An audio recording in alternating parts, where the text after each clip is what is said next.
Apa jadinya kalau pemain dari Inggris tiba-tiba bilang, latihan di Indonesia lebih nyaman? Apa yang sebenarnya terjadi di Bali sampai Ole Romeni terkejut? Dan, benarkah ini jadi pertanda Indonesia akan membuat sejarah besar di laga hidup mati melawan China dan Jepang? Ini bukan latihan biasa. Ini bukan pemain biasa. Ini, babak awal dari cerita besar Timnas Indonesia.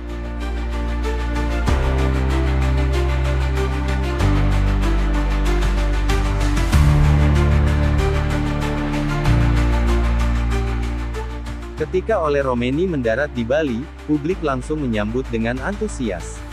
Ia bukan lagi nama asing di telinga pencinta sepak bola tanah air. Romeni telah dikenal, dielu-elukan, dan ditunggu. Tapi kedatangannya kali ini bukan untuk berlibur, bukan juga sekadar memenuhi formalitas. Ia kembali untuk satu alasan besar, memenuhi panggilan perang dari Garuda. Dari lapangan-lapangan dingin dan keras di Eropa, kini dia datang dengan membawa segudang pengalaman dari klub Inggris, Oxford United. Disinilah dia mengasah mentalitas juara, memahami ritme cepat sepak bola Inggris, dan membentuk karakter yang tahan terhadap tekanan. Semua itu kini dibawanya ke Bali, untuk satu tujuan suci, membawa Indonesia menembus babak berat menuju Piala Dunia. Namun, ini bukan tentang statistik. Ini tentang adaptasi, harapan, dan tekanan luar biasa. Yes, nice. This is my first time Bali, so. Tapi matanya bicara lain. Cuaca panas, kelembapan tinggi, dan suasana tropis, semuanya jadi tantangan. I also think it's a little bit less hot, the humidity in Jakarta, so. Sebuah kalimat jujur yang menyiratkan lebih dari sekadar perbedaan iklim. It's only better, you know. So let's see how it is. Yeah. Ia datang bukan hanya untuk berlatih. Ia datang membawa misi. Dan misi itu jelas, membantu Timnas Indonesia menang lawan China dan Jepang, dua lawan paling sulit di kualifikasi Piala Dunia. Mungkin banyak yang bertanya, kenapa pertandingan ini begitu penting? Jawabannya sederhana, kekalahan berarti peluang ke Piala Dunia semakin menipis. Dan sayangnya, lawan kita bukan sembarangan. China datang dengan skuad penuh pengalaman dan kekuatan fisik.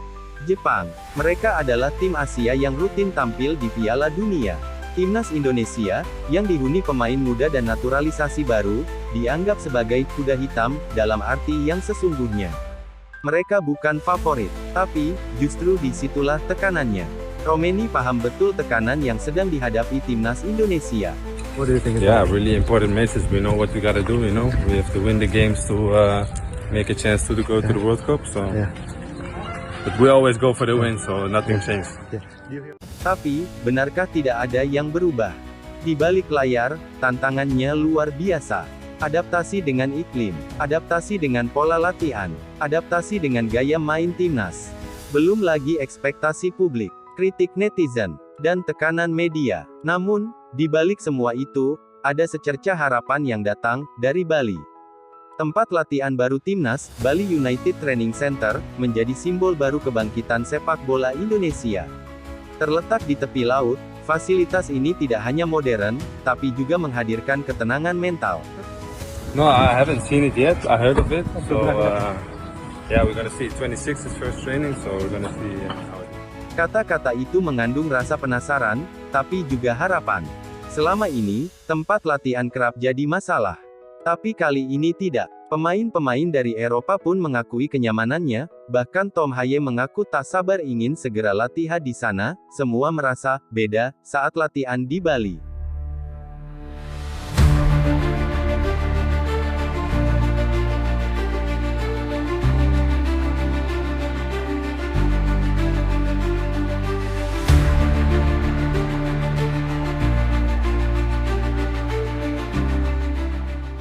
Tempat ini bukan cuma soal fasilitas, tapi tentang koneksi emosional dengan tim. Dan inilah harapan kita, bahwa chemistry akan terbentuk, semangat akan terbangun, dan kepercayaan diri akan lahir dari sana. Dan tanggal 26 jadi hari penentuan. TC dimulai. Suara ombak terdengar di kejauhan. Tapi yang terjadi di lapangan, jauh lebih menggelegar. Dan ketika melihat mereka berlatih, kita mulai merasakan. Impian itu sedang dirajut, dengan peluh, dengan teriakan, dengan tekad yang tidak terlihat, tapi terasa menusuk ke dada.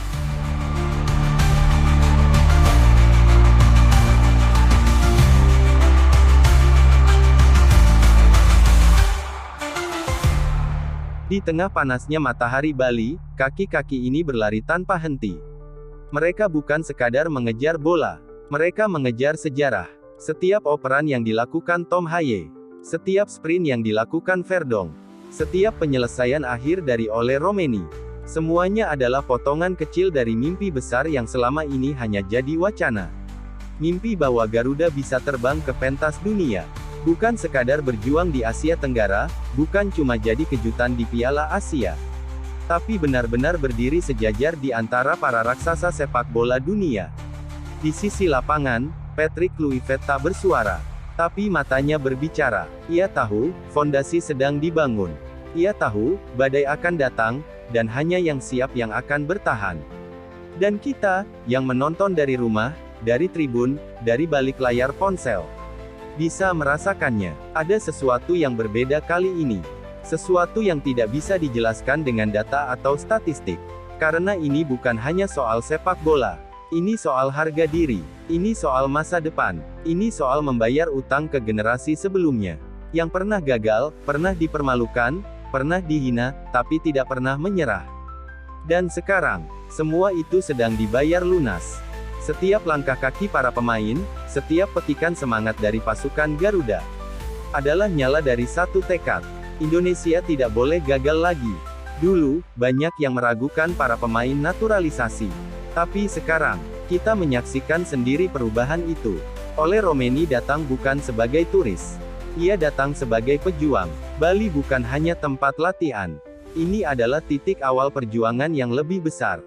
Lawan China dan Jepang bukan sekadar pertandingan. Ini adalah medan perang menentukan nasib bangsa. Dan dengan semangat, kekuatan, dan chemistry yang dibangun di tepi Laut Bali, Garuda kini punya harapan baru.